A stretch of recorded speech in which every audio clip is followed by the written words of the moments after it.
Assalamu alaikum. Day 4, Ramadan, the blessed month, the holy month, the month in which Quran was revealed. Our last two of our brief descriptives of, let's say, putting the humans off to the side, focusing on Allah, wherein I want you to take notes, write down brief little synopses of what I'm saying so that you can pass it on. Because having people focus on Allah alone is one of the best things you'll ever do. Dhakr bil Quran, yes, remind them.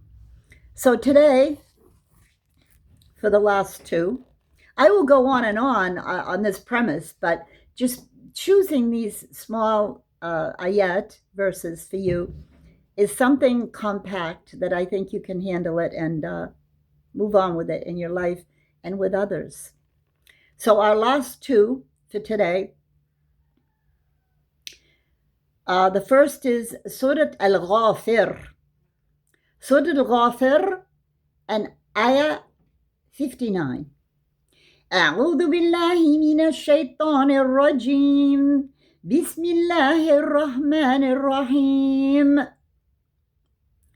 إن الساعة لآتية لا ريب فيها ولكن أكثر الناس لا يؤمنون. The translation is, truly the last hour is coming. There is no doubt about it. But most people do not believe. Just think about that for a minute. Allah does not say most Muslims, most Jews, most Christians, most criminals, most elders. No. Most people don't believe. Don't believe in what? Allah is referring to the Sa'ah, the final hour, the end of the world. Could it be that most people don't believe in the end of the world? Most people don't believe in Allah. And that's the sad fact. Or if they believe in the G word, it's got nothing to do with the mighty powers of Allah. You know, that G word has such limitations that I refuse to use it. I refuse to translate Allah's name into that G word because Allah has already told me, Laisa kamithlihi shay. Nothing compares to him. Nothing is like him. I think you've heard this before from me. I don't care if they say, but you have to, so they'll understand you. Oh, we're talking to non-Muslims. We're talking to Christians. So we have to say it. No, you don't. You say Allah because Allah has already told you by his name, nothing can be harmed in this world. Shaitan runs from the word Allah. And that's why we say, A'udhu billahi mina shaitanir rajim when we begin Quran. He's not going to run if you say in the name of God. He'll be laughing. He'll be saying, oh my goodness, they don't even know his name. Oh, please. A'udhu billahi minhu. I seek refuge from the accursed Satan. And then the last one is Surah الزخرف. أعوذ بالله من الشيطان الرجيم بسم الله الرحمن الرحيم لقد جئناكم بالحق ولكن أكثركم بالحق كارهون.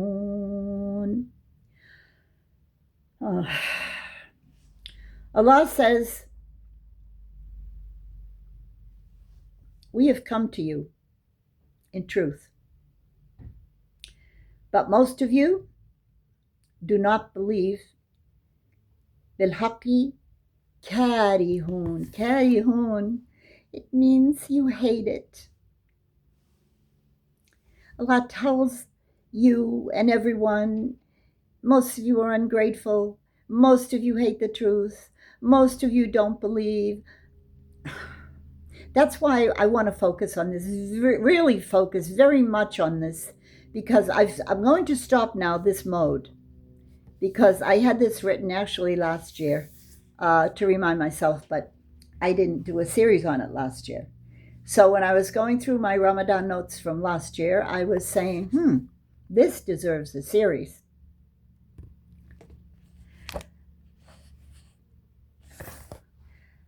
I'm not going to ever stop talking about what I call the human factor.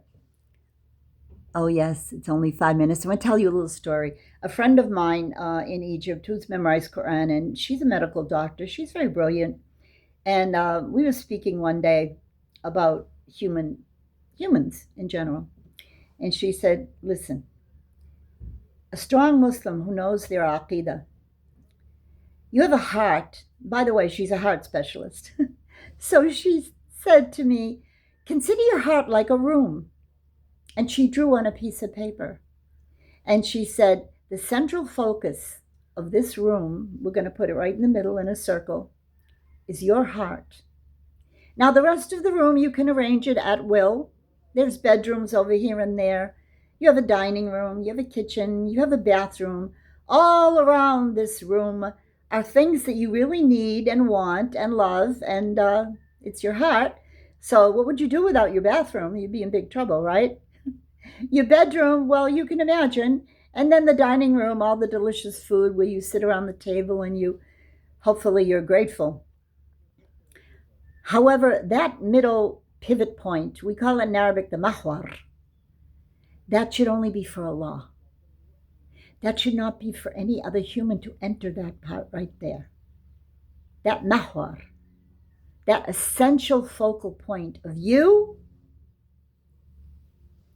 humans, go away. You remember, I think everyone remembers, because I think they do this all over the world, there's always that special guest room that children were not allowed to go in because guests might come. So it has to be always pristinely clean and no smudges anywhere, and could be locked to keep children out. That guest room, in this analogy, would you call Allah your guest? Would you say he's your special guest? And you have to drop everything else to concentrate on Allah. I'm not so sure if the analogy of a guest, I'm not so sure about that, but I'm not so sure it's wrong either. So just think about that. Central focal point of your life, in your heart. Ooh, that reminds me what I'll do in my next lesson. Oh, Allah said he never puts two hearts in a rajul. Oh, I remember when I first saw that, I said, well, what about us? It's okay for women to have two hearts? Well, of course, men would say, of course, I have to be in there. You know, you can see where I'm going with this. But what is the meaning of rajul? What is the essential meaning? If Allah just wanted to say men and women, it would have been enough. But he doesn't. He says, dhakar wa untha, male and female. So now we're going to analyze in the next lesson. I'll make it in the next lesson. What does that mean? Two hearts. Who can have two hearts? I think everyone shouldn't have two hearts. Let's go on and find out why most people have many hearts. They give their heart away. Well, we were taught how to do that when we were in elementary school, weren't we, on Valentine's Day? When they had that little candies and we had to buy them, let Mom go to the store and let us get candy hearts in a bag. And then we had to go around and place them on the children's desks, our favorite friends, with little hearts that said, I'm yours, be mine, I love you. And then we'd eat the little candy hearts. See how we were raised with dalalun mubin. We were wandering waywardly. And when we found Islam, we do have quite a different take on it. And that's why I think I do this. And I get criticism from some people saying, what a strange way to talk about Allah. Say, look, I'm talking to my people, Americans. They don't think it's strange. They get it.